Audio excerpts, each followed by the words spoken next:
Bueno, yo soy Anaí Mealla, soy profesora de tecnología y de TIC en el profesorado de primaria y el profesorado de biología, y soy del Instituto de San Antonio Este, pegadito a las grutas. Yo soy Sandra Usabarrena, acá del Instituto de Formación Docente de Luis Beltrán, en el área de educación, profesora de didáctica general. Bueno, y acá es una isla, la isla de Chuelechuel. Bueno, yo soy Araceli Cabello, soy de Villa Regina, del lugar de las manzanas, básicamente. Así que soy profesora también del área práctica docente. Elizondo también, soy de Villa Regina, del Valle, del Río Negro, de las Manzanas, dice Ara. Soy profe de didáctica de la lengua en el profesorado de educación especial con orientación en discapacidad intelectual, y en el profesorado de lengua y literatura soy profe de práctica. Yo soy Sol Guerrero, soy profe de práctica en el Instituto del Bolsón, vivo en Lago Puelo, y de psicología educacional en el profesorado de historia. Y bueno, y tuve la suerte, la inmensa suerte de haber sido estudiante de Carlos y de Jorge, así que bueno, como siempre, cada vez que les pido, estamos. Es verdad, soy Jorge, soy un hombre mayor.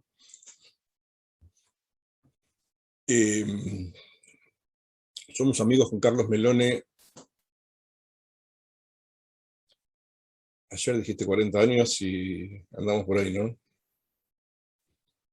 Por casi 40 años. Fuimos compañeros de la universidad y desde entonces trabajamos juntos. Tenemos algunas cosas en común ambos que sirven para presentarnos a ambos juntos. Por ejemplo, somos hinchas de Boca, los dos. A los dos nos gusta el vino tinto. Somos fanáticos del turismo y nuestras conversaciones pueden concentrarse en torno al turismo por horas. Solemos pasarnos datos turísticos por lugares que hemos conocido. Ambos somos pedagogos. Bueno, diferencias. Yo tengo 4 hijos, él 1. Yo tengo 8 nietos, él ninguno. Ambos trabajamos en la Universidad de Lomas. Yo además trabajo en la Universidad de San Martín, entre otras cosas. Así que como yo ya lo presenté, él puede no hablar.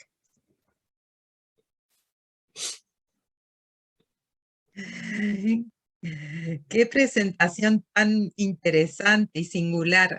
Qué linda. Carlos, algo tenés que agregar. ¿Tengo que agregar algo? Bueno, Jorge no lo dice, pero tiene una muy rica trayectoria académica, que coronó merecidamente con un doctorado en didáctica. Y nada más. Después lo demás, yo creo que él, al igual que como me autodefino yo, pero él es más cuidadoso con los términos, pero es un animal de aula igual que yo. Finalmente, a la hora de dar clase es cuando algunas cosas se ponen de manifiesto. Y ese amor también lo compartimos. También los rezongos, los enojos, que todos compartimos en esta maravillosa profesión. Eso nomás, no más que eso. Digo, para cerrar, un placer compartir el espacio, sin duda, efectivamente, así como lo dice Solés, lo que nos pida, aquí estamos, porque tratamos de mantener un compromiso con nuestros exalumnos y exalumnas de fidelidad, y cada vez que alguno o alguna nos llama, allí estamos, así que en este grupo grande sepan que estamos por Sol, ella quien nos convoca, y por ella decimos que sí con facilidad y buscando coordinar la agenda para que encontremos un hueco donde poder estar. Doble placer porque, digamos, un conservatorio, miren cómo estoy, un conversatorio es un formato, digamos, muy interesante para estar, porque muchas veces nos llaman para conferencias, para diálogos que no son diálogos, y termina uno hablando solo, y a esta altura de la vida también resulta aburrido, así que intercambiar con otros y otras es lindo, y mucho más cuando uno intercambia con colegas que están haciendo más o menos lo mismo que uno, que es tratando de enseñar dentro de la educación superior. Así que gracias por la invitación. Además es un inmenso placer, porque cada vez tenemos menos posibilidades de compartir un espacio con Carlos Melone, quien realmente quiero mucho de corazón, es un hermano para mí, un hermano del alma, no solo de sangre, si lo fuera. Así que gracias por darnos la oportunidad también de hacer algo juntos que hacía rato que no hacíamos. Buenas tardes. Bueno, primeramente pido disculpas por ingresar tarde, teníamos problemas técnicos en General Roca pero pudimos ingresar. Bueno, mi nombre es Juliana y yo hice una preguntita muy cortita para Carlos sobre, bueno, si él había pensado en herramientas o qué herramientas podemos tener los docentes nobles dentro del aula a la hora de pensar nuestras prácticas, poder analizarnos, porque por esto que veníamos viendo el tema de el trayecto del docente, cómo nosotros nos desenvolvemos dentro del aula, el tiempo, que el tiempo nos corre, el tema de, bueno, lo que son las planificaciones, lo que es la burocracia que existe, que tenemos que llenar la planilla acá y allá, y siempre por ahí nos vemos como con muchas cosas, y a veces no tenemos ese tiempo de sentarnos y pensar, bueno, a ver, ¿cómo estuvo todo este año, o por lo menos este primer cuatrimestre, o incluso esta clase? No sé si por ahí. Está muy claro, Juliana. Yo te voy a contestar o comentar algunas cuestiones, y por ahí Jorge seguramente puede agregar a lo que yo intente aportar. Lo primero que te diría es que es un problema cuando el acento está puesto en la herramienta. Ahí ya hay una dificultad. Porque poner el acento en la herramienta es suponer que la posición ya está dada. Y me parece a mí, estoy convencido de esto, que primero hay que pensar cuál es la posición, después vemos el modo. Esto es, herramientas para el análisis. Bueno, Maca, pero ¿qué querés analizar? ¿Querés analizar? ¿Hace falta un tiempo específico o analizar la propia práctica, revisarla, mejorarla? Es un ejercicio que no requiere de momentos. Digo, yo te estoy hablando desde el conurbano bonaerense, desde el sur del conurbano bonaerense, desde Loma de Zamora. Buena parte de cuando tenía una vida laboral mucho más intensa que la que tengo ahora, buena parte del análisis de mi práctica lo hacía arriba del colectivo. Digo, condiciones de producción. Uno puede hacer como Brunner, que meditaba sobre sus posiciones y lo hacía en su yate navegando el lago Michigan. Eso no le quita a Brunner valor respecto de lo que pudo haber pensado, pero sus condiciones de producción eran otras. Un trabajador docente de la Argentina que anda viajando de un lado para el otro, que atiende, como vos bien describiste, frentes internos y frentes externos, porque además hay una vida, va a reflexionar, va a analizar su práctica cuando pueda y con quien pueda. No es el mejor ejercicio hacerlo a solas, pero a veces no hay otra posibilidad, y le voy a dar el pie a Jorge para que comente algo por lo menos del autosocioanálisis. Pero herramientas hay, depende de qué posicionamiento teórico tenga uno, pero a mí me parece que primero, para un docente novel y para un docente experimentado, esto es igual, porque hay gente que tiene 30 años de experiencia y no son 30 años de experiencia, son 30 años de hacer siempre lo mismo.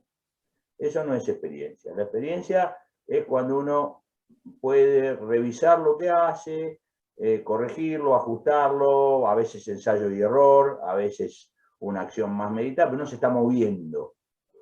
El movimiento es lo que define esto. Entonces, es una pregunta, y con esto cierro, es una pregunta muy clásica del sistema escolar, ¿no? Cuando los estudiantes están haciendo su práctica, lo primero que te preguntan es, ¿y cómo hago para dar una clase? Y la respuesta es, pero ¿qué es lo que querés hacer? Después vemos cómo. ¿Qué es lo que querés y por qué querés hacer eso y no otra cosa? Después vemos el modo. Bueno, lo mismo pasa con las herramientas. Eso, no sé, Jorge, vos si querés sumar algo a esto que planteaba Julián. No, está muy bien, digo, para no extender una sola pregunta tanto tiempo, me parece que está muy bien la respuesta que diste.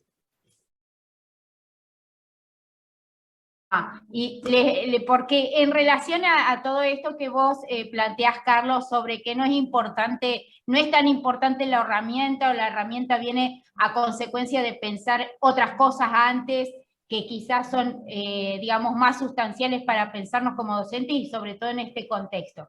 Hoy estuvimos trabajando con Sandra, otra profesora, y me voy a copiar de una pregunta que planteó ella, que yo me la voy a copiar de Sandra, pero si Sandra estaba esperando que la dijera y como no la dijo, me la voy a tomar yo.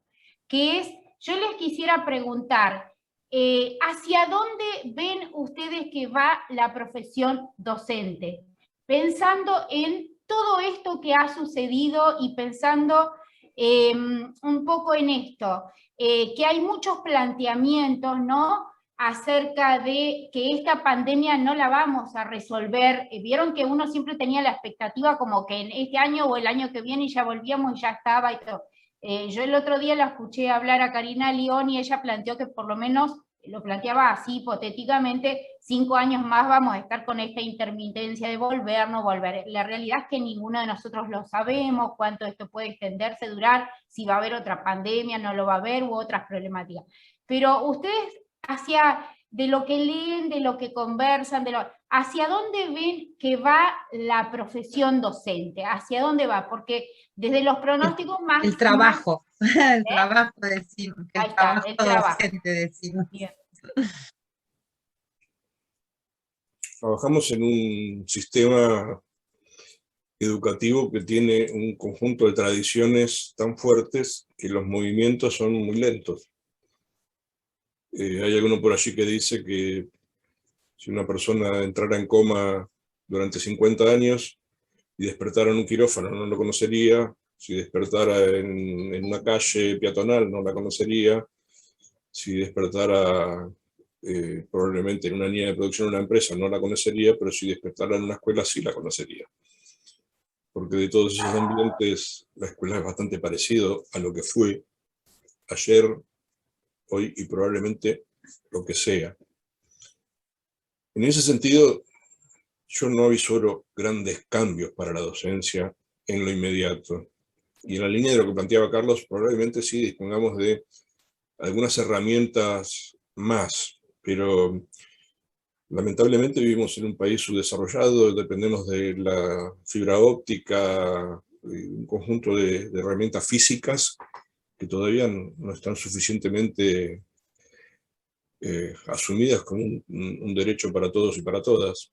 Entonces, digo, hablar de tecnología como lo que inminentemente vamos a tener ya mismo con nosotros, nosotras, en nuestro trabajo, yo arriesgo a decir que no. Yo me arriesgo a decir por el contrario, que vamos a seguir sosteniendo nuestro trabajo en la interacción cara a cara, sosteniendo nuestro trabajo en el otro y en la otra, con quienes estamos enseñando y aprendiendo, y que vamos a tener un conjunto de tecnologías disponibles, como las que ya tenemos y las que vendrán probablemente de mejor nivel de resolución y de mejor nivel de interacción, que serán como soportes, repositorios, para sostener algún trabajo complementario, pero no avisoro, por lo menos en lo inmediato, el abandono del cara a cara. Probablemente sí vayamos a formatos bimodales o híbridos, en donde haya un poco y un poco, pero yo creo que no es tan inmediato como para decir todos tenemos internet en nuestra casa y entonces la clase va a ser virtual y mañana va a ser presencial y pasado virtual. Lo pienso por ese lado, digo, no me parece que sea ya, ni siquiera mañana. ¿no? Y me parece que falta un trecho bastante largo porque vivimos en Argentina. Y yo agregaría que, además, saliendo de la tensión de la bimodalidad, no parece haber en el horizonte, lamentablemente, grandes cambios en relación a las prácticas docentes, a su transformación, su mutación en otra forma. Hay una crisis dentro del sistema, pero esa crisis no es tan visible, la escuela se está rompiendo, la pandemia la agrietó bastante, pero va a pasar un tiempo largo porque además las famosas oportunidades que ofrecía la pandemia quedaron encerradas en algunos costados del conservadurismo más entusiasta, digamos, para poner algún adjetivo en eso. Entonces, está todo el mundo desesperado por volver a la presencialidad como si fuese volver a una situación de idealidad y no a una situación a la cual, por supuesto, es lo que tenemos disponible, es las categorías en las cuales nos formamos todos, es lo que conocemos, es en lo que nos desempeñamos, etcétera, etcétera. Eso no lo transforma en mejor, lo transforma en conocido, lo transforma en un hábitat que uno recorre, pero no es definitivamente mejor eso, ni nos vuelve mejores a nosotros. Me parece que hay que recorrer otros caminos, eso, pero después sí, lento, que te quiero lento.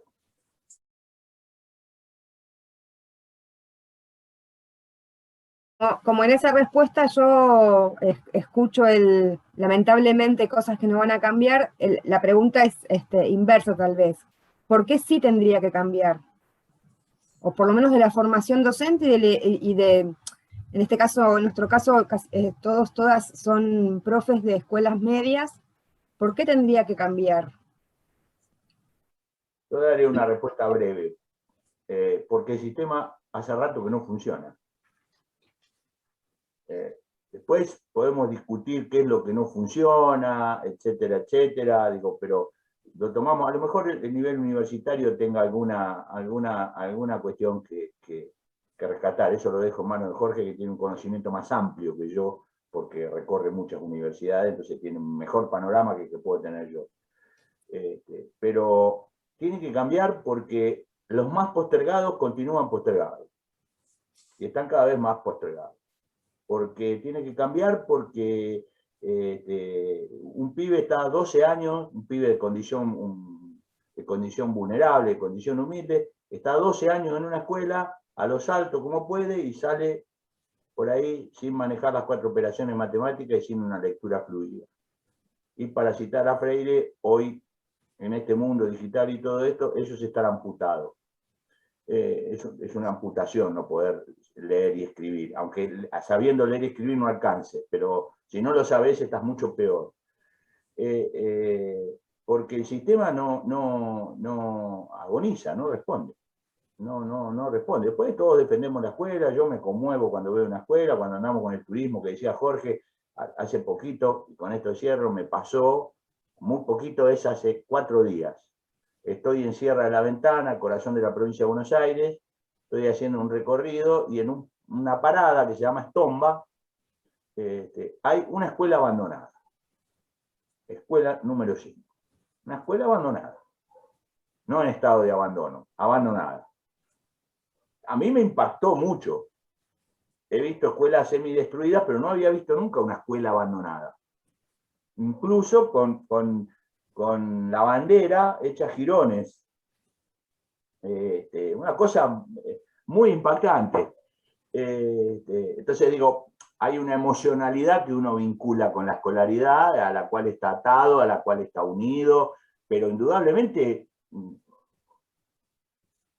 es interesante para leer qué nos dice esa escuela, la escuela número 5. No sé, Jorge, vos. Algunas cosas evidentemente urge cambiarlas, porque depositamos la confianza de la enseñanza en mecanismos que no funcionan para enseñar.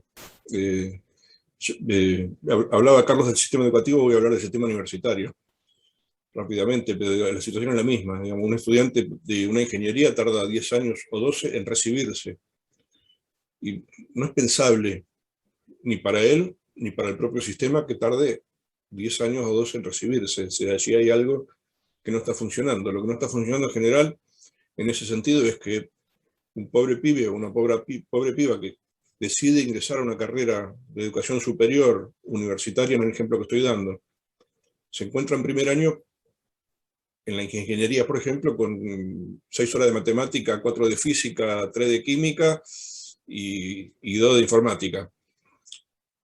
Y es un abismo la distancia entre lo que sabía en términos de competencias y lo que le requiere la universidad sin hacerse cargo de enseñarlas, ¿no? Porque en general decimos, bueno, vos elegiste estudiar, bancátela, vos venís de un secundario, tenés que saber leer, tenés que saber calcular, esto se enseña en el secundario, yo no te lo enseño.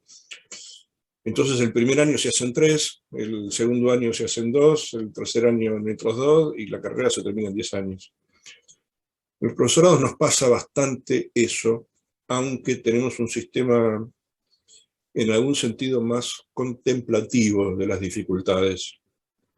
Pero también hay muy pocos y pocas que se estén recibiendo en los 4 años que tienen una carrera de educación superior.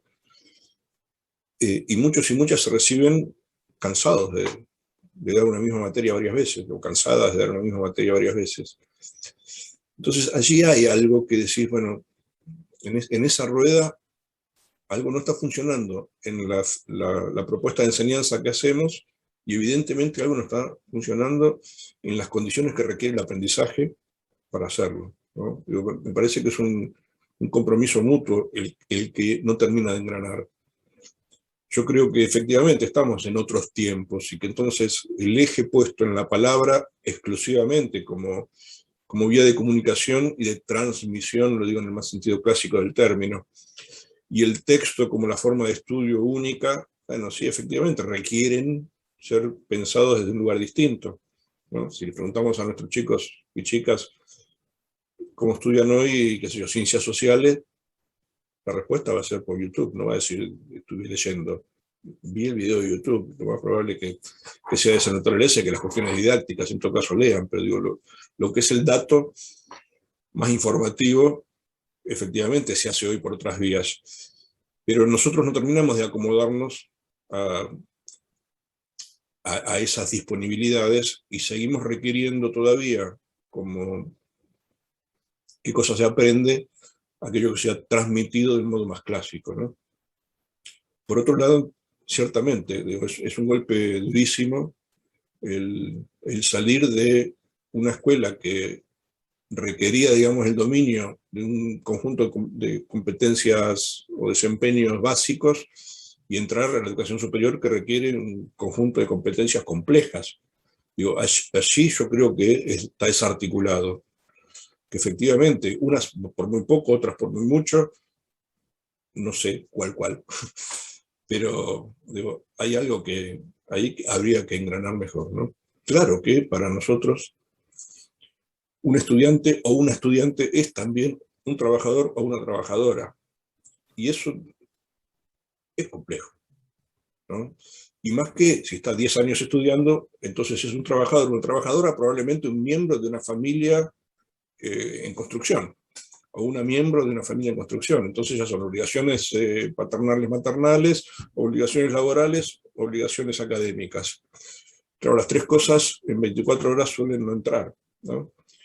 Y hay, digamos, como un hábito distinto que habría que construir, que es difícil de construir para darle equilibrio a las 3 demandas, ¿no? Digo, es un hábito en el cual las 3 demandas algo pierden a la hora de decidir cómo distribuyo mi tiempo en las 24 horas cuando tengo 3 demandas simultáneas de responsabilidad de algún modo, ¿no? Ahora digo, para cerrar la idea, hay algo de nuestra propuesta de enseñanza que no termina de enganchar con lo que necesitamos que se aprenda. Y ahí es donde lo que yo diría básicamente que tenemos que ver cómo hacemos, ¿no? Y no se trata de decir, bueno, es YouTube o es Internet, o digamos, no resuelve tampoco la herramienta en sí misma, ¿no? Pero los modos de comunicación del saber están en tensión, eso no hay duda. Y los modos de apropiación del saber están en tensión. Eso es una evidencia, digo, ¿no?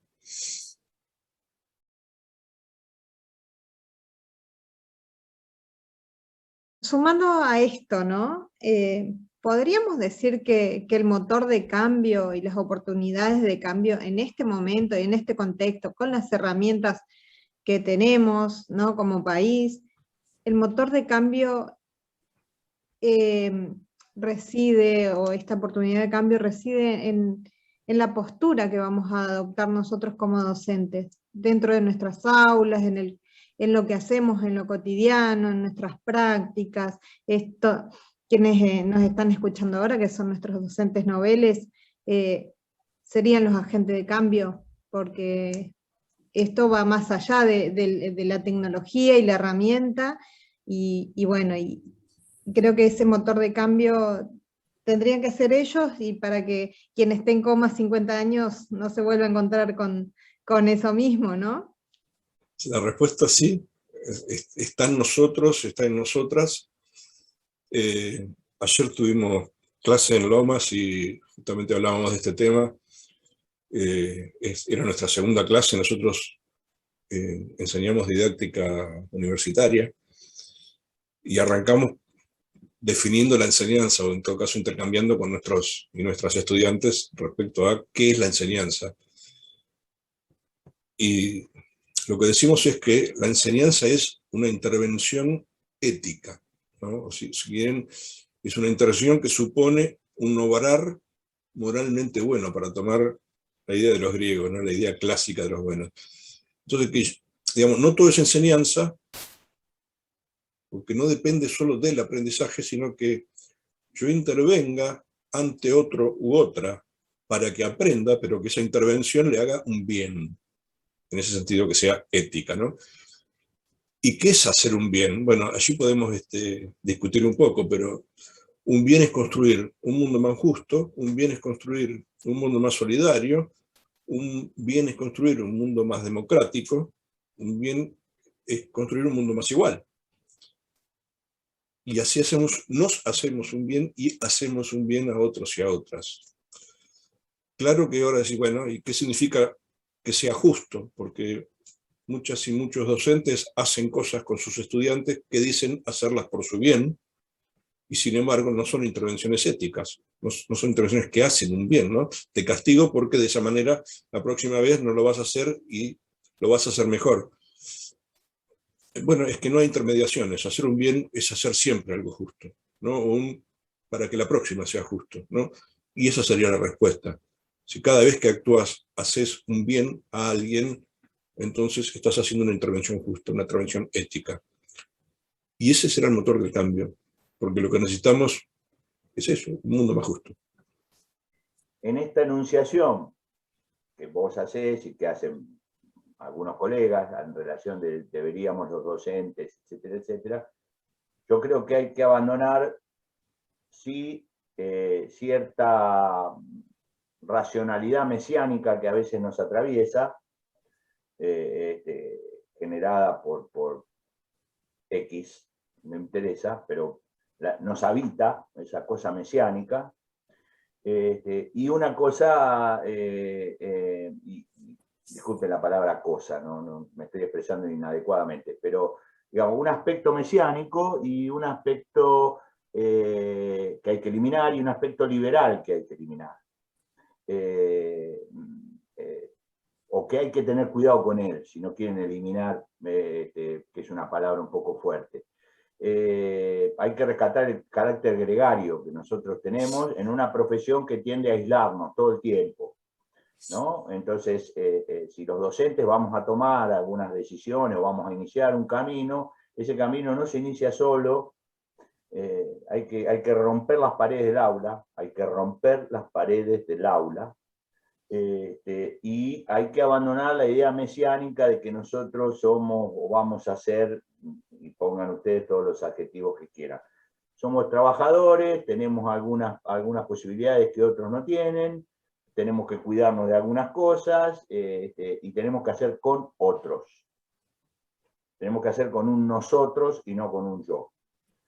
Siguiendo esto que dice Jorge, ¿no? Epistemológicamente sustentable, moralmente aceptable.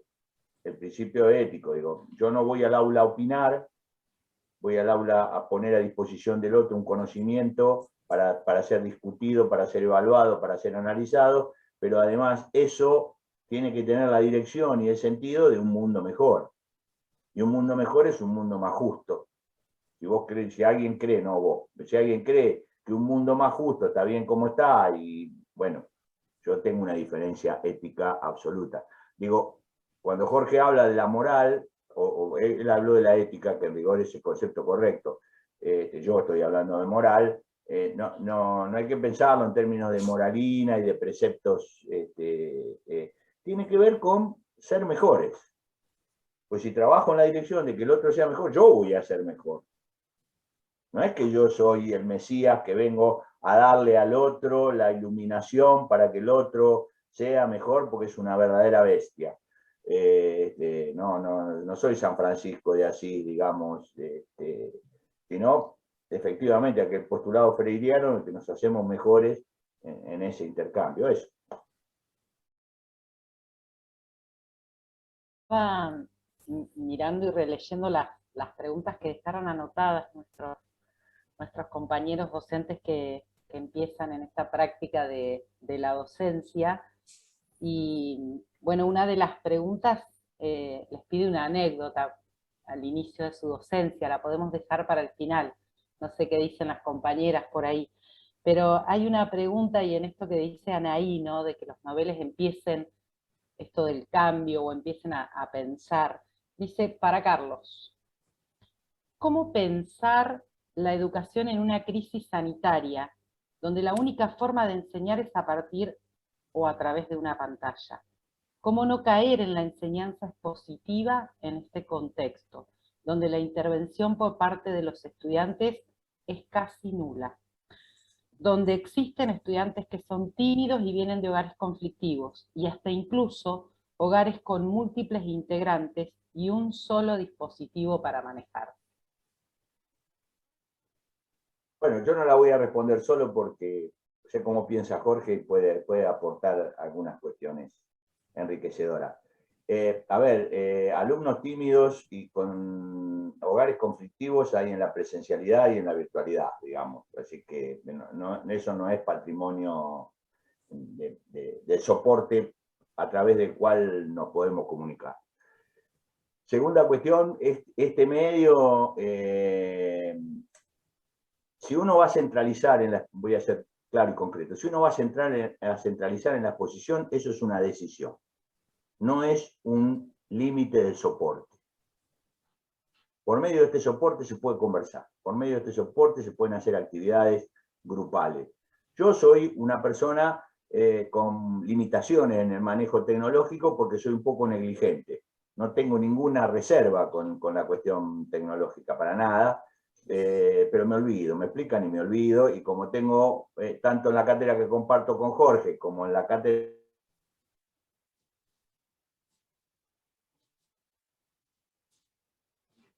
Eso es muy probable que sea un corte de luz en el conurbano. No, o eso fue el despecho porque estaba hablando mal de lo tecnológico, para mí que fue una... A mí también me parece. No, que algo así, lo tecnológico lo dejó. Justo. Ahí volvió. Ahí está, ahí estamos. Reitero entonces, a través de este medio se puede conversar, dialogar, escuchar. Digamos, si uno resuelve exponer, es una decisión pedagógica de la cual hay que hacerse cargo, analizar, pero no es un límite que pone este medio. Puede tener algunas características distintas a la presencialidad, sí, puede tener el delay, la conexión inestable, como hablaba Jorge, las limitaciones propias de nuestra precariedad tecnológica, porque somos la Argentina. Y tenemos precariedad tecnológica. No me cuenten que no hay precariedad en la presencialidad. Donde llega el que puede, y ustedes que viven en provincias donde las distancias, en una provincia donde las distancias a veces son importantes, llegar no es tan sencillo, nadie llega fresco y dispuesto nada, no quiero hacer enunciaciones ociosas. Tienen ahí, yo no las conozco a las chicas que están, pero sí la conozco a Sol. y con sus habilidades tecnológicas hizo un desparramo impresionante, en el buen sentido de la palabra, el desparramo. Digo, quiere decir que uno puede aprender, hay que sentarse a aprender, claro que hay que sentarse a aprender, todos nos sentamos a aprender con la pandemia. Y aprendimos bastante, algunos lo suficiente, otros no, pero a mí me parece que no... la caída en la exposición, y con esto cierro, le paso la posta a Jorge, no es un problema de soporte, es un problema de la tradición pedagógica. El profesor tiene que hablar, el profesor tiene que explicar, somos todos explicadores seriales, cereales diría Dolina, somos explicadores seriales y el soporte no cambia eso, por ahí nos da una justificación fenómena, que no viene fenómeno, pero no, hay limitaciones, sí hay algunas limitaciones, pero no me parecen decisivas en relación a eso. Eso. Jorge. Me quedaba pensando de que, por lo menos en superior, yo no encuentro nada que no pueda hacer en la pantalla que no he hecho en la presencialidad. Todo lo que hice en la presencialidad, ahora lo estoy haciendo en la pantalla. Me arriesgo con que en media también. Veo diferencias ciertamente en inicial y en primaria, sí, sin duda, ¿no? Más que nada porque en inicial y en primaria la enseñanza se sostiene mucho en la evaluación formativa, ¿no? En el seguimiento del pibe, de la piba, en ver la producción, lo que está haciendo en el momento, bueno, y eso la pantalla sí no lo permite, ¿no? Entonces allí hay una limitación, creo, seria, ¿no? Para maestros y maestras de inicial y de primaria, pero para profes de media y para profes de superior, yo creo que lo mismo que hacemos en la presencialidad, lo hacemos en la pantalla y coincido absolutamente con Carlos, ¿no? Finalmente es una decisión hacer una exposición de 2 horas, porque se puede no hacer nada que esté centrado en el profesor usando la pantalla. Pero además hay una pregunta interesante para hacerse, que es la siguiente. ¿Qué pasaba si la pandemia nos agarrara hace 20 años? No más de 20. Que, de muchas cosas de las cuales nos quejamos, ni siquiera las podríamos haber hecho. Hubiese sido todo muchísimo más difícil. Muchísimo. Y hablo de 20 años, no estoy hablando de... Hace 20 años no existía YouTube, hace 20 años no existían las aplicaciones de teléfono, hace 20 años no existía Wikipedia, hace 20 años no existían un montón de cuestiones que hoy usamos con una cotidianeidad en el día a día. Me parece que también hay que evaluar eso, aunque tengamos una conexión como la que tenemos. Y hace 20 años la educación a distancia era postal. Recibías en tu casa un material impreso que venía en un sobre por correo. Y mandabas la resolución por correo. Quizá un poquito más de 20 años, pero no mucho más. Estamos en el 21, ¿no? Sí, más. Para la gente mayor los años pasan más lentos. Estamos jodidos, no. No, claro, porque uno dice 20 años y está pensando en los 80, pero no. Esos son ya 40 años. Empiezan a amontonarse los años. Sí, tenés razón, Teresa.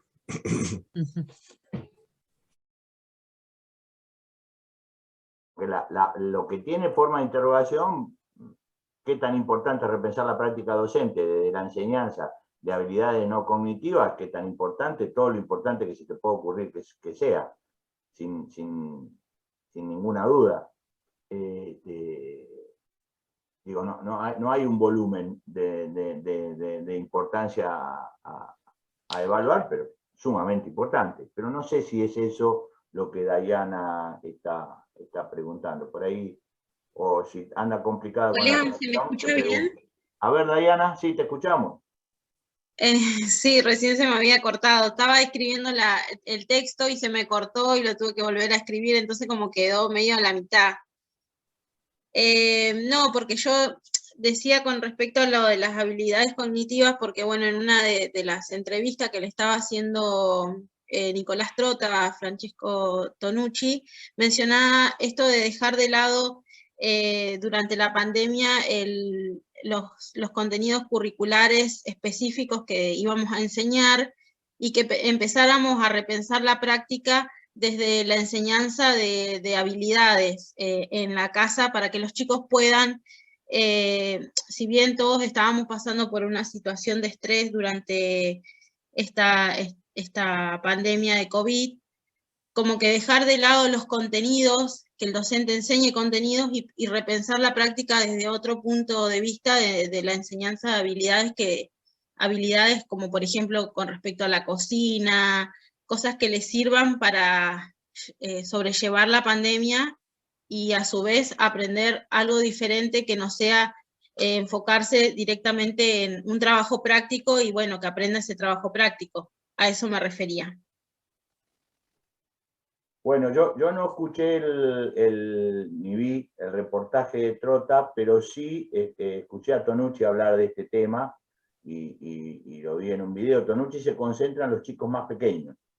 Él hace mucho hincapié en eso. A mí me parece que es una de las cabezas más lúcidas para hablar de esto, pero lo que se le reprocha a Tonucci es que es sencillo, que no habla alambicadamente, que no construye sinuosidades lingüísticas, pero sin embargo dice cosas muy profundas. Sí, a ver, y paso a Jorge, yo estoy completamente de acuerdo con lo que planteaba Tonucci, porque además planteaba una cosa que me parece muy valiosa, que la escolaridad no tiene. Y él decía, hay que confiar en los chicos. Y eso me parece, está bien que él está hablando de un segmento, etcétera, etcétera, pero hay que confiar en ellos, hay que acompañarlos, pero confiando en ellos. En general el sistema escolar desconfía del estudiante, desconfía de sus posibilidades, más allá de alguna práctica en particular. Bueno, me quedo con eso, sí, yo coincido con Tonucci plenamente. No sé vos, Jorge. Nada que agregar. Por ahí solo aclarar, no sé, digo, a veces cuando hablamos de habilidades cognitivas, pareciera que estuviéramos separando los niveles de desempeño en formas de manifestación. En verdad, es difícil hablar de que haya una habilidad cognitiva, por un lado, una habilidad más afectiva, emocional, por otro, una habilidad práctica, por otro. Yo creo que en general es como un componente único, ¿no? Puede que a veces pese más una que otra, pero digamos, toda habilidad práctica incluye una habilidad cognitiva, si no, no se puede resolver. Y toda habilidad práctica incluye no solo una habilidad cognitiva, sino un modo de vincularse con la cosa, sea cual fuere la cosa, que supone una habilidad en el campo de las emociones también. Así que a lo mejor solo hablaría eso, ¿no? Que cuando hablamos de habilidades, estamos hablando de formas de desempeño en todo caso, ¿no? Que involucran a toda la persona. Para no menospreciar, digo, lo que dice Tonucci, ¿no? Es decir, si está diciendo enfatizar habilidades prácticas, no que está desdeñando a las habilidades cognitivas, eso quería enfatizar, ¿no? Pero dice para Steinman, ¿cómo implementar una estrategia pedagógica didáctica más allá de las consignas?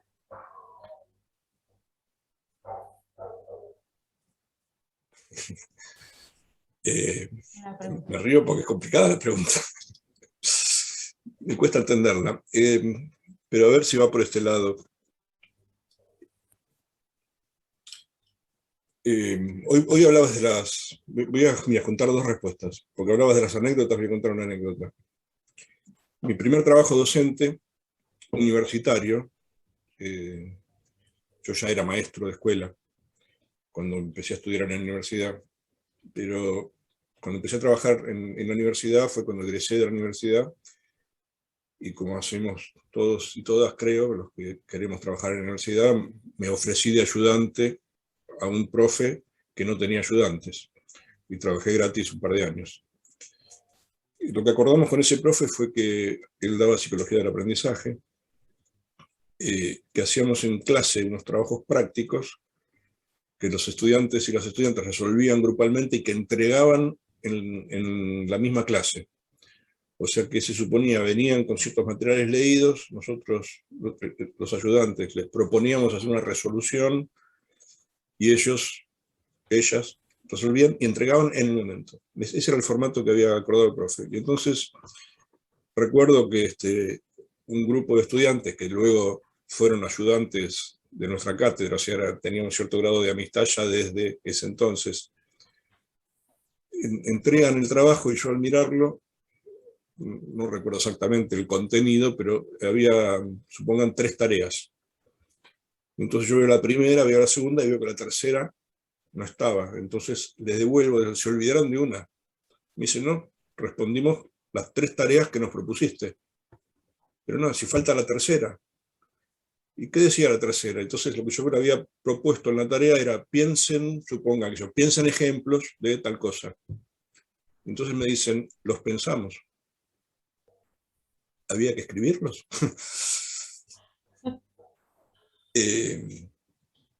Me estaban tomando el pelo, ciertamente, ¿no? De buena manera. Después me entregaban una hoja anexa donde estaba la tercera resuelta.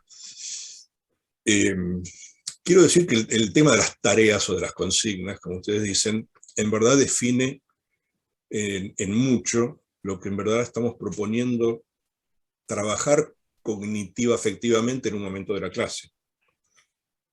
La tarea es una invitación, dice la Gloria Edelstein, propone un desafío cognitivo. Yo agregaría en la línea de que hablaba hace un rato, propone un desafío cognitivo afectivo, ¿no? Y la tarea resume eso, es la invitación a realizar un determinado tipo de trabajo cognitivo afectivo en relación a un contenido.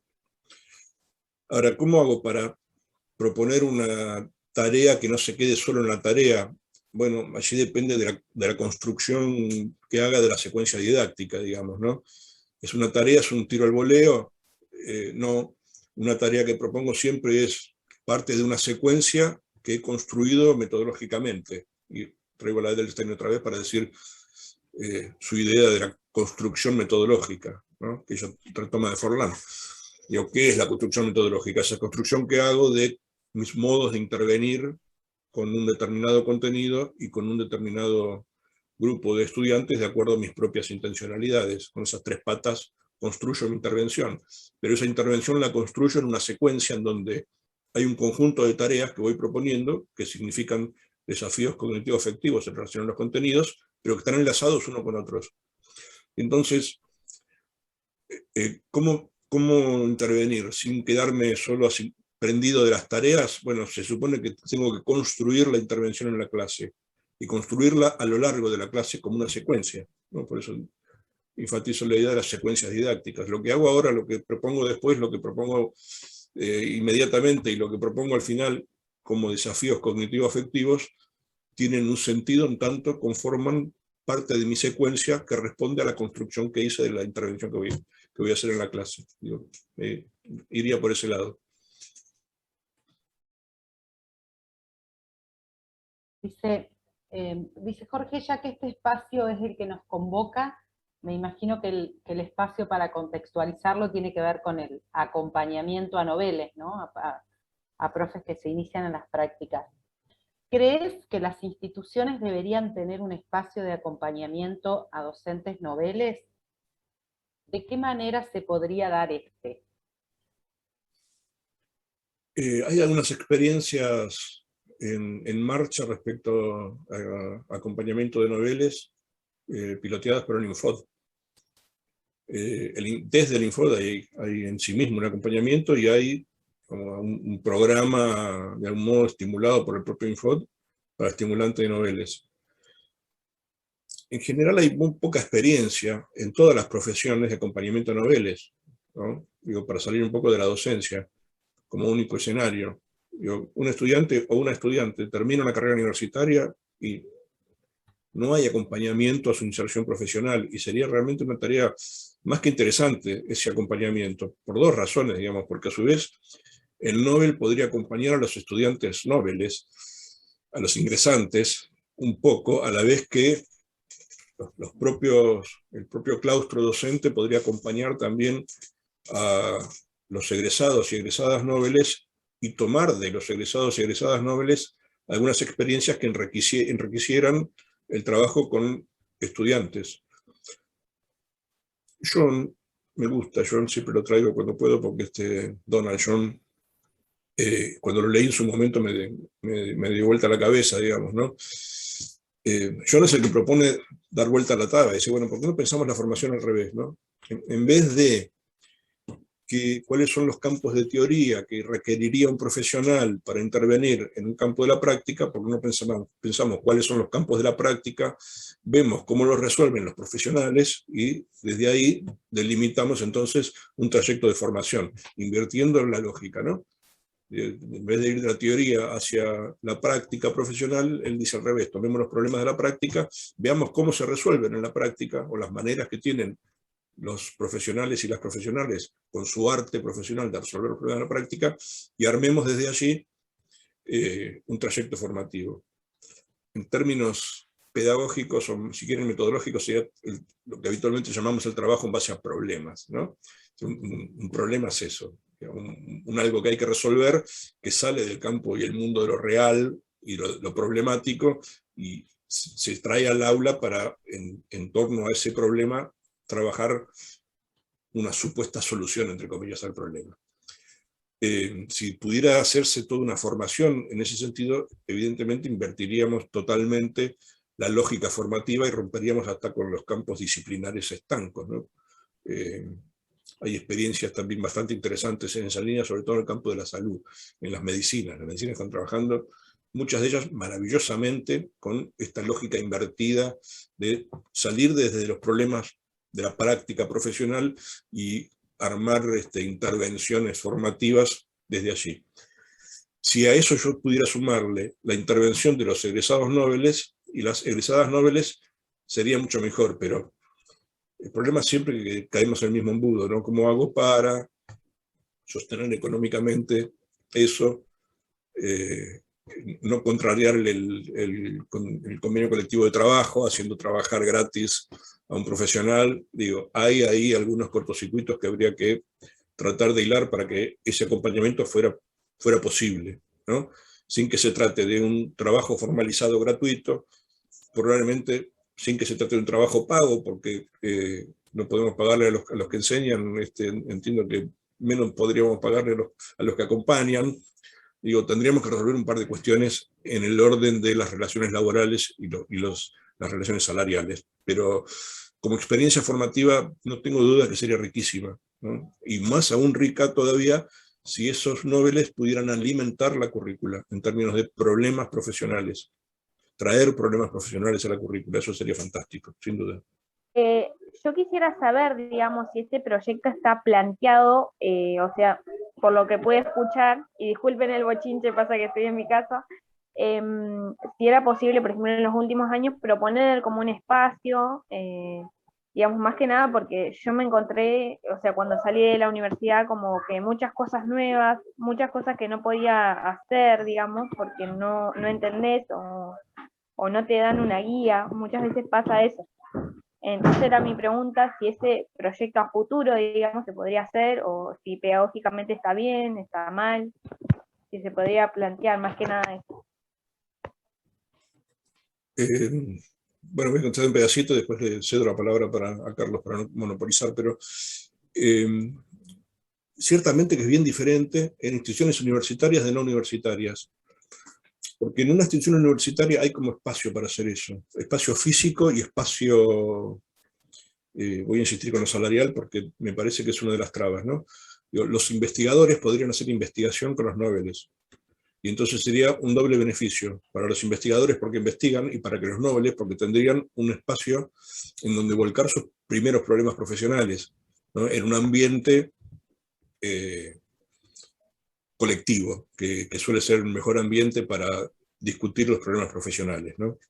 Ahora, en una educación superior no universitaria, no tengo, eso ya, digamos, no solo no tengo espacio físico, en la mayoría de las veces, sino que tampoco tengo investigadores y tengo docentes asalariados por hora de trabajo. Entonces, o enseño o atiendo al Nobel. Ahí es donde yo digo, hay algunos cortocircuitos. Claro que siempre depende de los contextos, ¿no? Digo, es impensable para mí, que trabajo en el conurbano, con grupos numerosos del conurbano, probablemente a lo mejor en Río Negro haya otros tiempos y otras modalidades, pero yo podría tranquilamente organizar un ateneo de mensual con egresados y egresadas nobles y estudiantes del último año de la carrera, y de algún modo cumplir también los dos objetivos, ¿no? A la vez que traigo los problemas profesionales a las aulas, atiendo los problemas profesionales en un intercambio colectivo que es lo rico, ¿no? Eso no sería muy problemático, sería muy interesante para realizar, y es dentro de lo posible algo concretamente posible. O sea que creo que, digo, hay algunas soluciones, ¿no? Ahora, algo sistemático, que se sistematice y que alguien sistematice esos problemas profesionales y los haga objeto sistemático de tratamiento de la enseñanza, ya requiere una intervención un poco más formalizada, ¿no?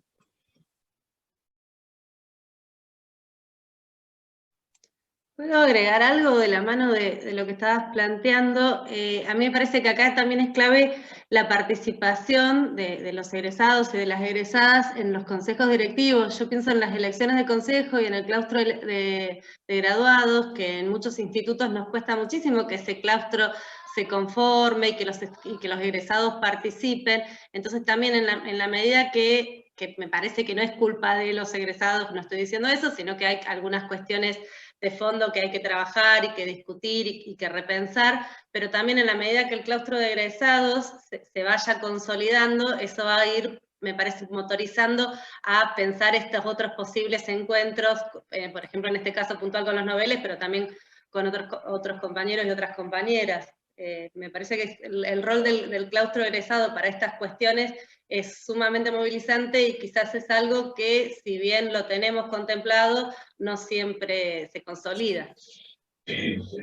Claramente lo que decís, no es culpa de ellos o de ellas, ¿no? Un egresado o una egresada tiene que tener un sentido para volver a la institución que lo formó, y si está totalmente desenganchado no tiene sentido. Ahora, si él o ella también participa de la formación de los nobles, puede que le encuentre algún sentido y valga la pena participar del gobierno, ¿no? La historia muestra que la participación de los graduados y las graduadas en las instituciones de educación superior tiene formatos bien distintos, ¿no? En algunas universidades, los graduados y las graduadas son los colegios profesionales, y de algún modo dirimen la participación de un colegio profesional dentro del gobierno universitario más que de los y los graduadas. En otras universidades el claustro existe con formato más político, más partidario, y digo, más de intereses particulares, digo, en el sentido de no intereses solo institucionales, ¿no? Sino intereses de modelo de país, de proyecto de país, de proyecto colectivo.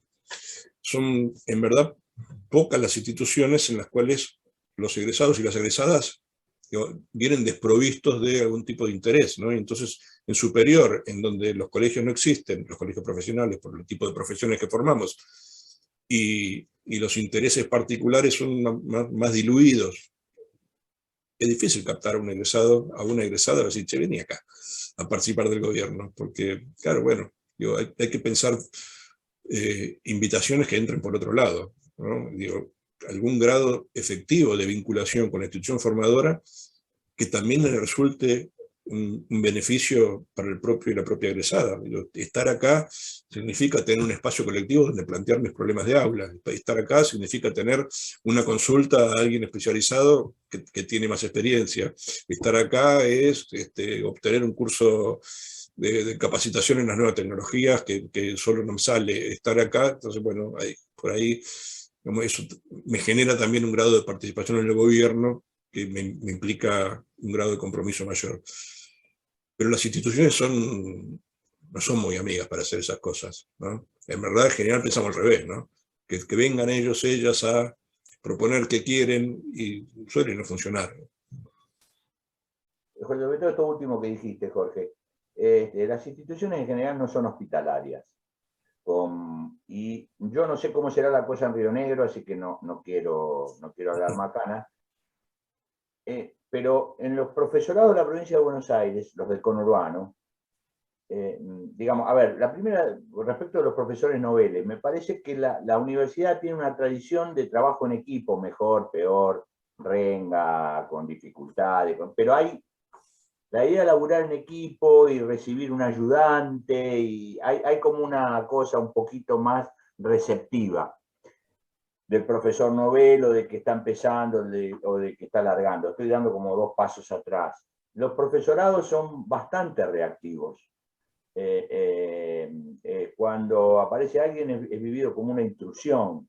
Hay una cultura institucional un poco complicada en relación de eso. Nosotros lo hemos vivido como cátedra para conseguir que nuestros estudiantes, por ejemplo, hagan sus prácticas, y terminamos muchas veces más dependiendo de la buena voluntad de un colega que de una articulación institucional propiamente dicha. Porque hay otra tradición, porque hay otro no es porque la gente es mala, digamos, ¿no? Sino porque las decisiones están atravesadas por otras tradiciones, por otros formatos.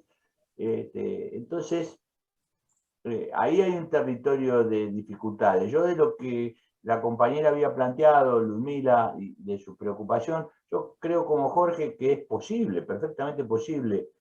Perfectamente, digo, no es una cosa utópica. Presenta un montón de dificultades, un montón de obstáculos, pero acompañar al profesor Nobel, lograr un desarrollo de resolución de problemas en parte de la formación de un docente, su formación de grado, no son obstáculos insalvables. Hay que sentarse a dialogar con varias instancias, hay que ceder posiciones, y ahí estaríamos en un análisis político del momento actual, donde las cosas se complican un poco. Pero es posible, es posible. ¿Hay algún recurso didáctico que hoy se esté utilizando más que otro, digamos, en las clases? Más que nada tenía esa duda.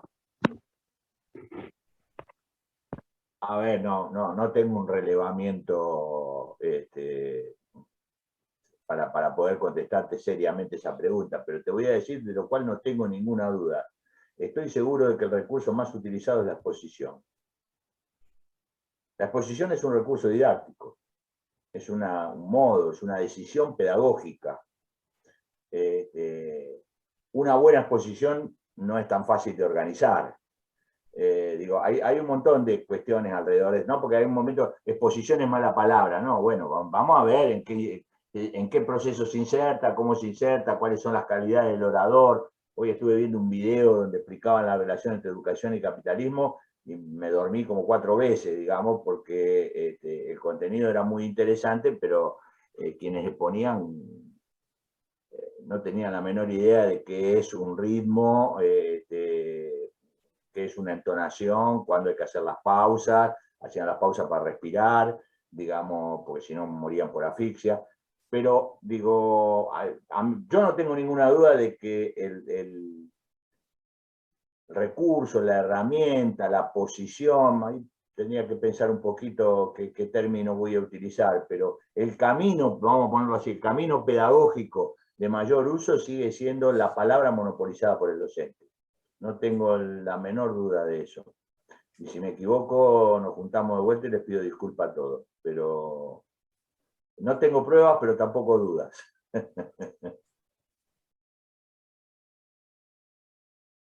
Bueno, ya que estaban con esto, se me ocurría preguntar algo que lo que observo por ahí dentro de las aulas es respecto del error, o el equivocarse, o el miedo a no decir las cosas bien, que yo veo en los estudiantes, en los y las estudiantes. Y a veces siento como que no sé cómo manejarlo, en el sentido de decir, bueno, hacer que vean que el error no es malo, que está bueno, que nos abren un montón de puertas. Y no lo veo solamente en los estudiantes, también muchas veces los veo en los compañeros y compañeras. Entonces digo, bueno, sin por ahí empezar a manejarlo entre nosotros, nos va a ayudar a poder manejarlo con ellos dentro del aula, o de las aulas. ¿Qué piensan ustedes respecto de eso, Jorge y Carlos? Chevalar Yves Chevalar, el Euroirem de los didactas de la matemática, acuña la idea del contrato didáctico. Y entre otras cosas, en verdad lo que dice es que nos regula un contrato implícito y que de algún modo, me gusta su metáfora porque sí es un maestro de ceremonias, ¿no? Nadie lo ha escrito ni es visible, pero en verdad regula las interacciones docente-estudiante-conocimiento. En ese juego, en esa ceremonia, claramente hay una tradición que no logramos romper, y es que no saber está mal.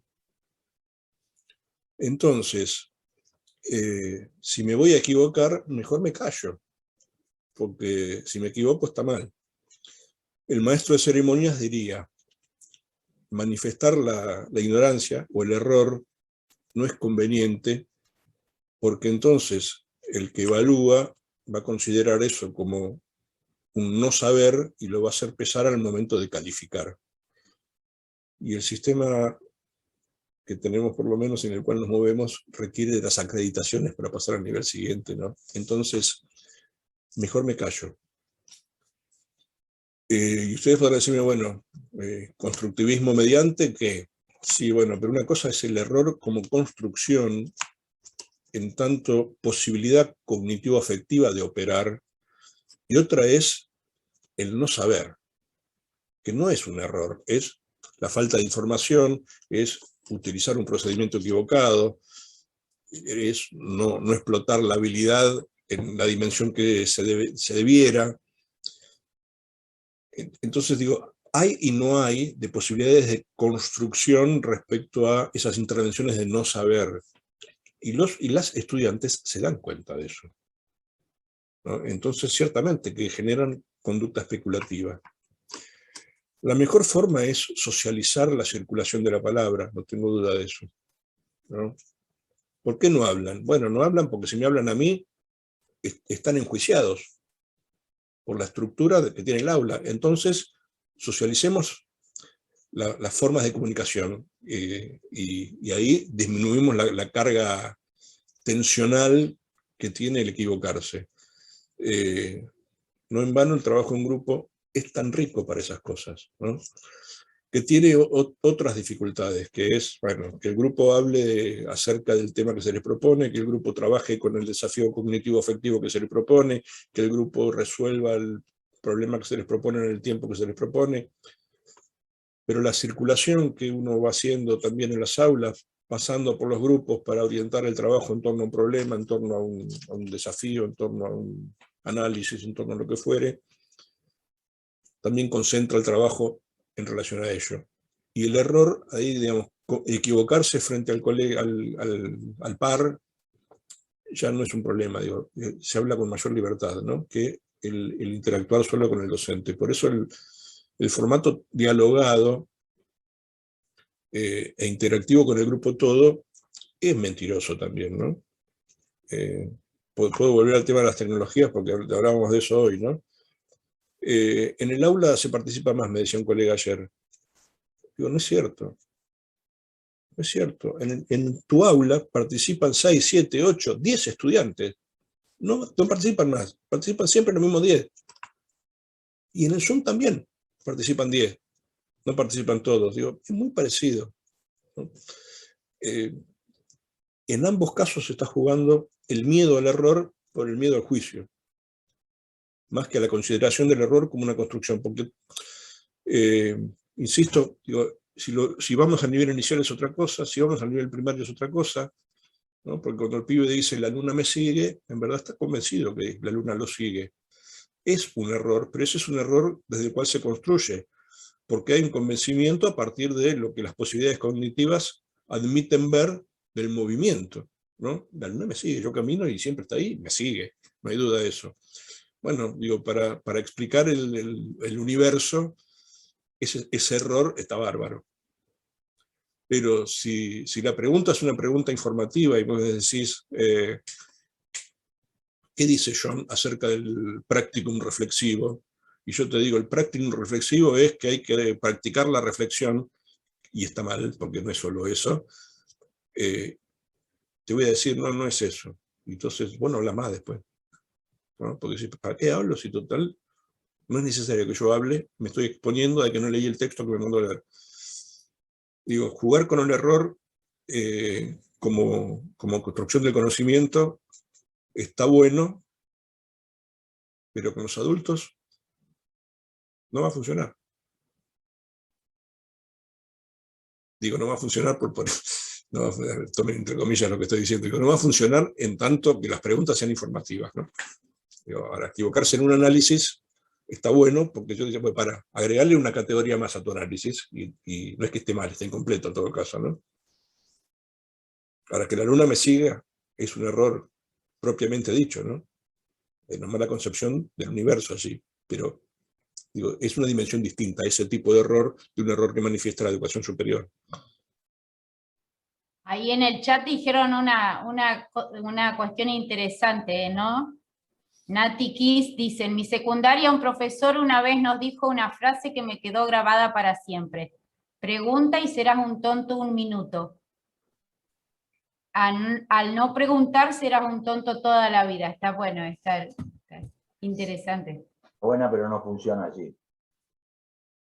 La frase es impactante para hacer un pasacalle, pero no funciona así. La primera, todos hemos sido estudiantes y hay algunos que todavía lo son. El primer mandato del estudiante en el sistema escolar, mandato no escrito, es sobrevivir. El segundo mandato es aprobar. Y luego, si podemos, aprendemos. O si en el medio ocurre algo de eso, aprendemos. Por eso no intervinen, ni tengo nada que agregar a lo que decía Jorge del error. En los chicos juega de una manera, por supuesto no más chiquito, y en el adulto juega de otro. ¿Se puede transitar otro camino? Sí, se puede, pero no es tan sencillo porque hay que tener, otra vez vuelvo a lo que empezamos, la posición, no es un tema de herramienta.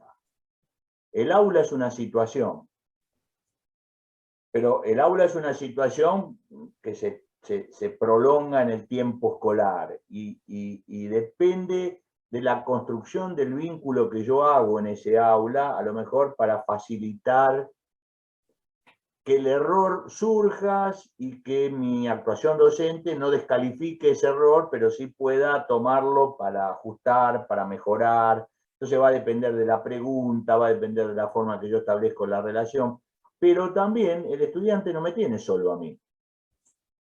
Al estudiante, además que me tiene a mí, que soy encantador, justo, maravilloso, cálido, tierno y todas las cosas, vive en la selva, hay otra fauna alrededor. Entonces, si yo le digo que soy bueno, ¿por qué me va a creer? Si yo le digo que me puede preguntar con confianza, que no va a haber ninguna descalificación, ¿por qué me va a creer?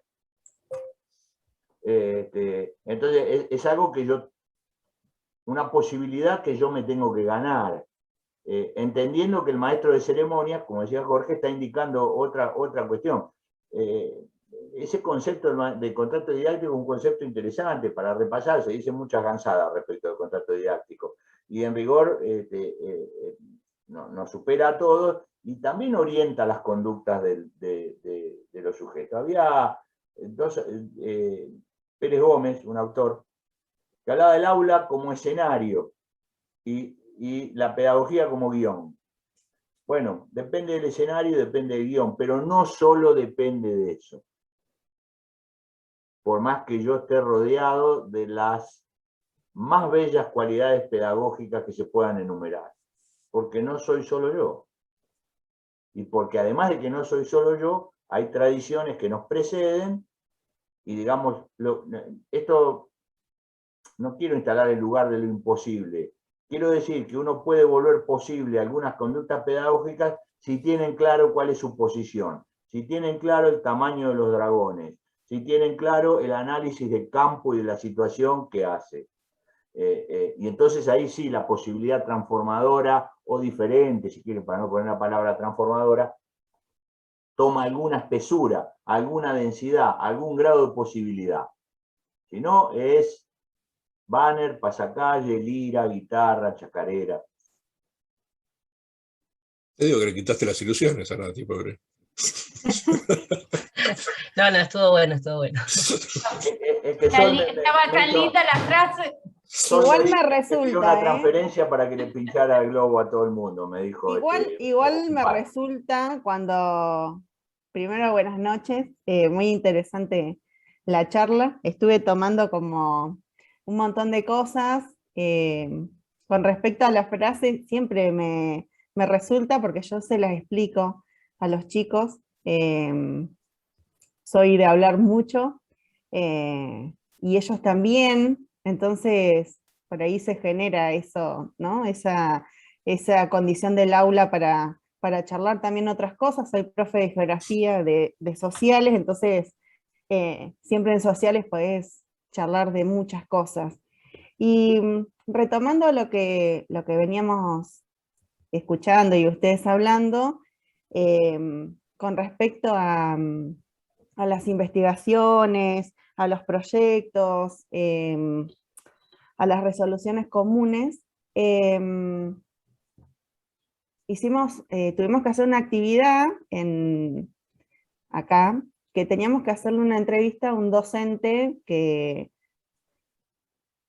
había afectado, ¿no? nuestra carrera. Y yo le hice una entrevista vía WhatsApp a una de mis profesoras que, bueno, tuve el gusto de hacer 2 proyectos de extensión con ella dentro de mi carrera. Y bueno, y una de las preguntas era que qué cosas como que le habían quedado inconclusas en hacer. Ella hace 19 años que es docente, trabaja en un instituto el de Luis Beltrán, y ella me decía, ¿no? Esto de como que siempre queda inconcluso la ayuda hacia los que ya egresamos. Como que te tiran a un abismo, como también le pasa a los chicos de secundaria cuando pasan a la universidad, como que no hay un proyecto de extensión, no hay una conexión entre primaria y secundaria y universidad. Como que nos falta ese nexo que no terminamos de cerrar. Entonces también sucede, ¿no? Esto de que cuando un chico en 5º año o 6º termina y después va a la universidad, se choca contra la pared, le cuesta un montón, ¿no? Y como que nosotros tampoco le damos un acompañamiento, como docentes de secundaria, no le damos un acompañamiento a los chicos que empiezan en la universidad. Como también a nosotros nos falta eso, ¿no? Que tampoco nosotros lo tuvimos. Como que empezamos a ser docentes y bueno, nos tiramos a una pileta y vemos qué es lo que sucede, ¿no? Eso por ahí también replantearnos, de poder ayudar a nuestros estudiantes desde, no sé, desde la elección de una carrera, desde ese acompañamiento, no sé, de enseñarle muchas otras cosas, que tal vez no nos da el tiempo, ¿no? Pero bueno. Buena idea, Nati, sí. Ojalá se pudiera.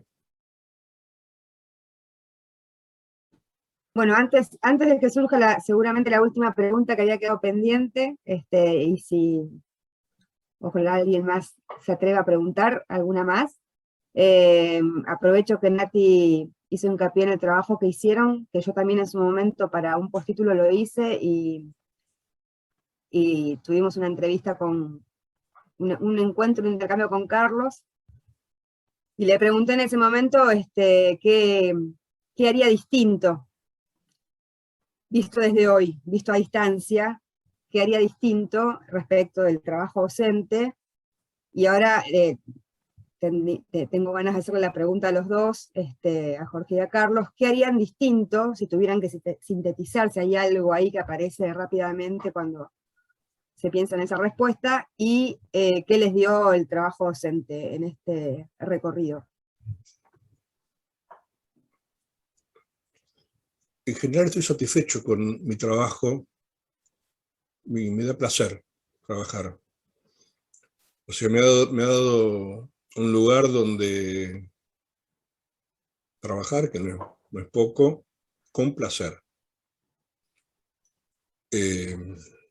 me ha autoalimentado mi trabajo docente muchísimo y me ha llenado de pasión. De modo que ha sido una retribución para mi profesión, el propio trabajo, que sinceramente no podría pedir más en este sentido. Son, ahora sí, 40 años, 45 voy a cumplir de docencia el año que viene, y entonces si tuviera que no hacer algunas cosas, probablemente el listado sea largo. Pero voy a elegir una sola y por ahí esto lo sintetiza en un doble sentido, ¿no? Sería más flexible. Y digo en doble sentido porque en muchos momentos de mi vida me exigí mucho con el trabajo y no me di tiempo para otras cosas. Empecé a leer poesía muy tarde, siempre escuché música, pero dejé de hacer música que yo hacía por el trabajo. Y entonces debía haber disfrutado más de esas otras cosas que no me daba el trabajo, y eso hoy lo haría distinto. Y digo que es doble sentido porque también en muchos momentos de mi vida, mis modos de intervenir estaban asignados por un modo que había pensado, no tiene que ver con la planificación esto, sino con la construcción metodológica sobre todo, y ciertamente que muchas veces me he puesto demasiado intransigente, y entonces me perdí la oportunidad de inventar. Yo coincido, no sé qué le dije a Sol en su momento, así que me voy a poner a prueba a mí mismo. Yo trabajaría menos, sí. Yo no participo en las personas que dicen, si yo viviera, haría otra vez todo lo mismo. Dijiste que te hubieras puesto un kiosco además de ser docente. Exactamente. Laburaría menos, yo le diría a los profesores noveles, no se dediquen solo a la docencia. Dediquen toda su vida a la docencia, pero no dediquen solo a la docencia. Sí pueden, después cada uno hace lo que puede, lo que le parece. No, hace lo que puede, no lo que le parece. Yo laburaría menos en docencia y combinaría con otras actividades para romper con algún pensamiento endogámico que a uno lo habita y después, a mí más o menos diciendo lo que le pasa a Jorge, a mí me pasó durante años, leer un libro incapaz de disfrutar el libro pensando esto le puede servir a los pibes, no le puede servir a los pibes, una cosa horrible. O ver una obra de teatro y estar viendo la obra de teatro, qué bueno que estaría que los pibes vieran esto, de tal cosa, una cosa insoportable. Así que digo eso, y sí me reprocho, la docencia, la profesión me llenó de pasión. Yo llegué de casualidad, no es que de chiquito tenía claro que quería ser docente, ningún cuento de eso. Pero no digo que lo sintió de chiquito, no es un cuento, lo sintió de chiquito, bueno, yo no. Pero yo me reprocho no haber roto más. Así como suena. Muchas veces me dejé atrapar por algunas lógicas del sistema y tendría que haber sido más rupturista. Eso ya está, ahora ya está. Pero sí, es eso. Después la docencia es una tarea, me dijo alguna vez Jorge, y tenía razón, en algún momento que la estábamos pasando mal, que la docencia no te hará rico, pero siempre un manguito en el bolsillo te va a dejar. De hambre no te vas a morir. La vas a pasar mal, pero de hambre no te vas a morir. La docencia es generosa en ese sentido. La docencia no es generosa, espero que ustedes entiendan la metáfora, la mala metáfora que estoy utilizando. Pero lo que me ha dado es un enorme enriquecimiento personal. Yo estoy seguro que si no hubiese sido docente, sería peor de lo que soy. Que es mucho decir, ¿no? Entonces, me parece que la docencia, mis estudiantes, porque tengo esa cosa de maestra normal, son mis estudiantes me hicieron mejor. Sin ellos no sería bastante peor. Y eso no hay manera de agradecerlo. Eso. Bueno. Creo que con esas palabras podríamos ir como también despidiéndonos, porque son muy lindas y no sé si podríamos decir otras cosas más, sumando ya a lo que fueron diciendo y a lo que fueron planteando los chicos como inquietudes y demás. Me parece que está como cerrando un círculo también en relación a todo lo que fueron, con lo que se inició y con lo que fueron diciendo. No sé, acá mis compañeras, está bueno que también digan un poco y comenten lo que hemos estado hablando, pero me parece que tiene consistencia con lo que empezaron y las preguntas, que es el cómo y el para qué, ¿no? Y qué es lo importante y qué es lo relevante, la herramienta y los propósitos, la consigna y la transformación del mundo, ¿no? En un mundo mejor. Bueno, la pasión, el trabajo colectivo, me parece que fueron todas cosas que han ido apareciendo. Nosotros tomamos en este curso de formación permanente de acompañamiento a nobles, justamente como ejes de trabajo que podríamos haber planteado cualquiera o cualesquiera, ¿no? El tema del trabajo docente y de la identidad del trabajo docente, ¿no? O sea, cómo estamos viendo el trabajo, cómo nos reconocemos como trabajadores, cuál es nuestra función en relación a o nuestra tarea, o nuestros quehaceres, o nuestro trabajo en relación al conocimiento. Un poco trabajar, esos ejes fueron los que marcaron como todo el acompañamiento, ¿no? Así que todas estas cosas que creo que surgieron en este conversatorio, en este diálogo, porque no es conversatorio, aparecieron también en las actividades previas y en las actividades que fuimos haciendo con los chicos, me parece, ¿no? Esto es la identidad de nuestro trabajo, que es lo que lo define, que es lo que lo constituye. Y muchas de esas cosas tienen que ver con todo lo que ustedes fueron haciendo, ¿no? O pensando, reflexionando. Una de ellas, me quedo con lo del trabajo colectivo.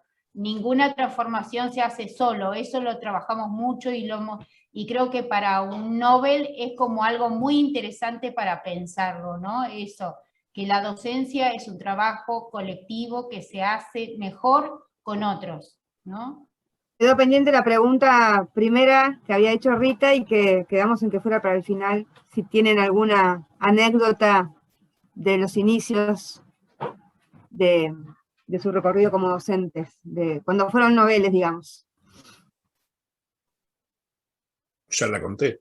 Sí, Jorge contó. Claro. La consigna. A ver. Bueno, vamos a contar una que está plena de incorrección y que me costaría muy cara hoy día. Yo cuando empecé en la escuela primaria, rápidamente dos anécdotas. Una, empecé en la escolaridad primaria, como en ese entonces existía el cargo de asistente educacional, y recuerdo que en un momento dado, yo con toda la soberbia de sabelotodo universitario, fui a una escuela primaria y no se conseguía maestra para primer grado. Había un problema ahí con las designaciones, etc. Yo trabajaba en una escuela en una zona humilde de Ezeiza, un partido del sur de Gran Buenos Aires, una zona que se llama Villagol.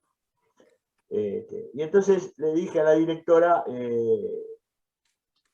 deja, yo me hago cargo hasta que consigas una maestra, yo me hago cargo del primer grado. Estaríamos en el segundo, el tercer mes de clase, digamos, de empezadas las clases. Y entré con Piaget debajo de un brazo, con doña Berta Braslaski debajo del otro, y con la teoría de la Gestalt en el bolsillo derecho, y duré 40 minutos adentro del aula y huí espantado mientras que los niños me tiraban del guardapolvo y me decían, profe, profe, maestro, maestro, maestro, profe, profe, profe, no entiendo, no entiendo, no entiendo, no entiendo. Huí, literalmente huí del aula, cerré la puerta del aula, me fui a fumar un cigarrillo al patio de la escuela, estaba totalmente prohibido, pero yo estaba completamente desquiciado, y la directora de lejos me miró, me dijo apagar el cigarrillo, me miró como diciendo, yo sabía, pero no me dijo una palabra, entró al aula y puso orden inmediatamente, por supuesto, y los niños aprendieron y todas esas cosas. Esa fue una. Y la otra, cuando yo me inicio en la escuela secundaria, mi primera experiencia fue en un colegio de élite de Lomas de Zamora, San Albano, lo nombro porque por ahí lo conocen, porque además hay un equipo de rugby. Bueno, es un colegio bilingüe, probablemente el más caro de Lomas de Zamora, un colegio muy caro, un colegio de élite.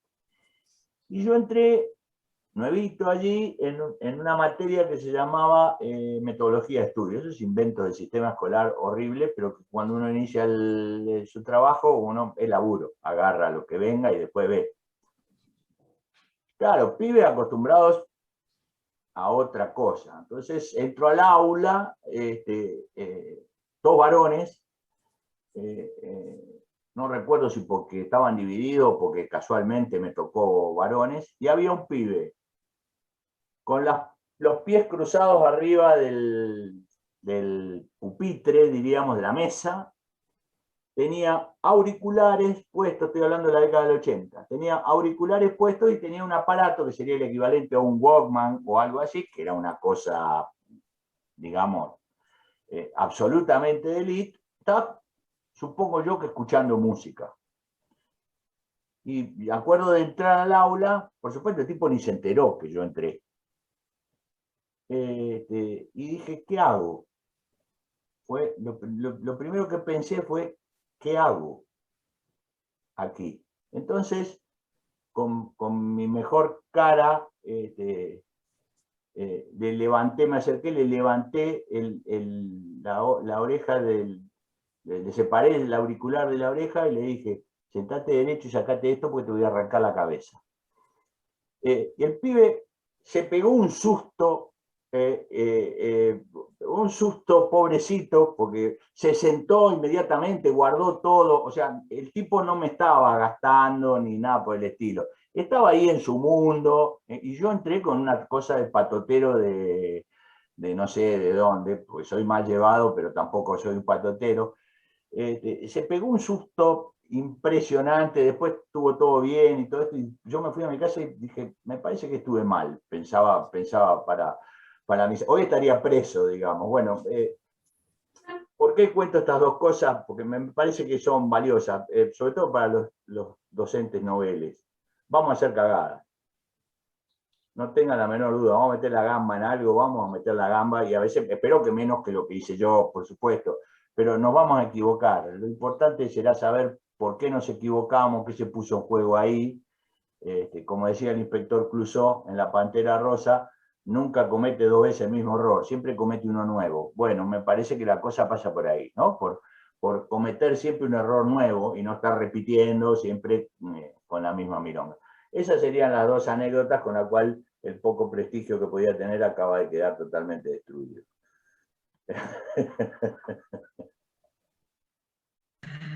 Muchas gracias. La verdad que les escribía a mis compañeras acá en el grupo qué lindo que es terminar así, ¿no? Despidiéndonos con estas risas, con esta que nos comparten y nos regalan estas anécdotas.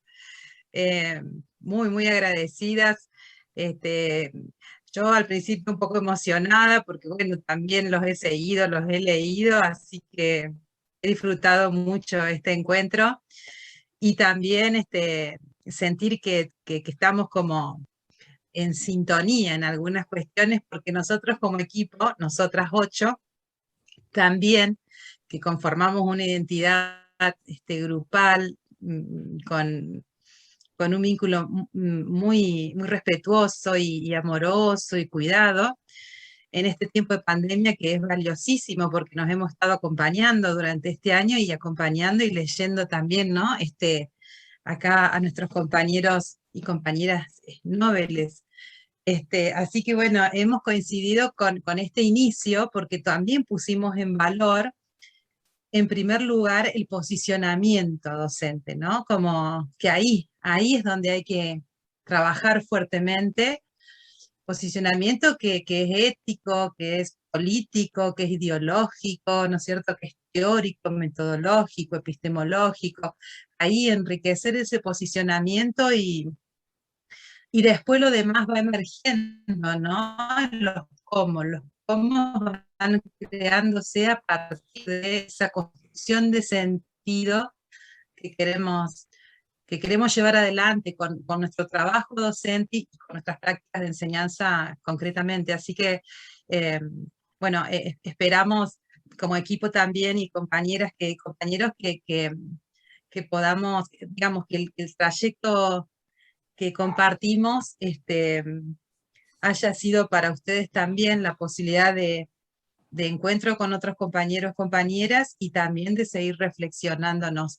Agradezco acá también, aparte, la flexibilidad, la creatividad, esto de la alerta, de que la vida se nos pasa, entonces hacer otras cosas también con la vida, con la propia existencia, y más en estos tiempos, ¿no? De fragilidades, y así que este apasionamiento que comparten ustedes a partir del trabajo es verdad, pero también es cierto que hay que dar lugar a otras cosas. Así que ojalá quienes están iniciando en estos primeros años, estos decires y sentires de quienes estamos más avanzados en la docencia y bueno, años de trabajo, puedan tomar esto, ¿sí? Recrear la vida, porque eso también enriquece. Así que bueno, un gusto este espacio. Gracias a ustedes, a disposición. Gracias a ustedes. A Kiara por el corazoncito que puso ahí en el cuadro, y gracias a todas ustedes. Carlos, gracias Jorge, como siempre. Una vez más. Cuídense mucho. Igual. Un placer enorme, un placer enorme. Gracias. Gracias.